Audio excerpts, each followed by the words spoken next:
हाय दोस्तों, आज हम बात करेंगे आईपीसी की धारा 376 की। अक्सर सुनने में आता है कि आईपीसी की धारा 376 बहुत ही खतरनाक धारा होती है। तो हाय मेरे दोस्तों, आइए हम जानते हैं कि आईपीसी की धारा 376 क्या होती है। आईपीसी की धारा 376 यह एक आईपीसी की धारा 376 जब बलात्कार की धारा होती है।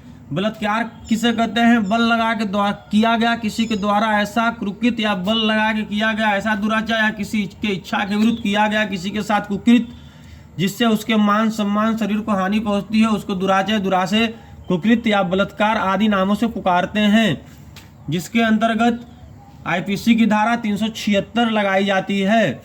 तो अब आईपीसी की धारा 376 में कम से कम 7 साल की सजा होती है।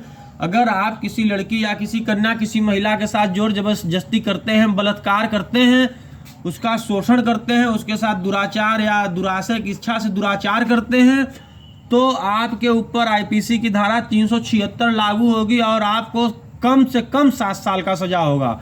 आपको सिर्फ 7 साल की सजा नहीं होगी, बात को आप ध्यान से सुनिएगा, आपको कम से कम 7 साल की सजा होगी और सजा को बढ़ाया जा सकता है। और 376 में भी अगर आपने गंभीर प्रकृति का अपराध किया है तो आपको सजाए मौत भी हो सकती है।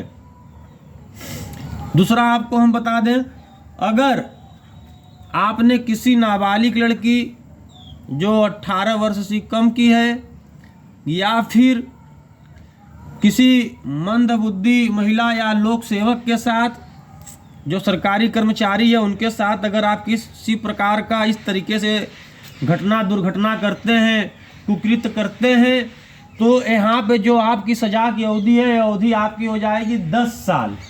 कम से कम आप 10 साल का सजा पाएंगे और आवश्यकता के अनुसार इसको बढ़ाया भी जा सकता है।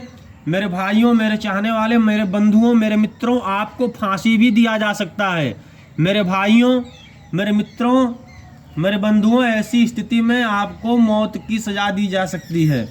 इसलिए सतर्क रहिए, बने रहिए, किसी के साथ गलत काम मत करिए, किसी के बहकावे में ना आइए। और अगर आईपीसी की धारा 376 आपके ऊपर कोई गलत तरीके से लगा रहा है, आपको फंसा रहा है, तो आपका भाई अब आ गया है। मैं बताऊंगा आपको, अगर आपके ऊपर गलत तरीके से 376 लगाया गया है तो आपको उसमें कैसे बचा जा सकता है या कोर्ट से आपको कैसे रिलीफ मिलेगी।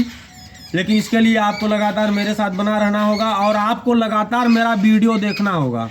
धन्यवाद। जय भारत, जय हिंद, नमस्ते।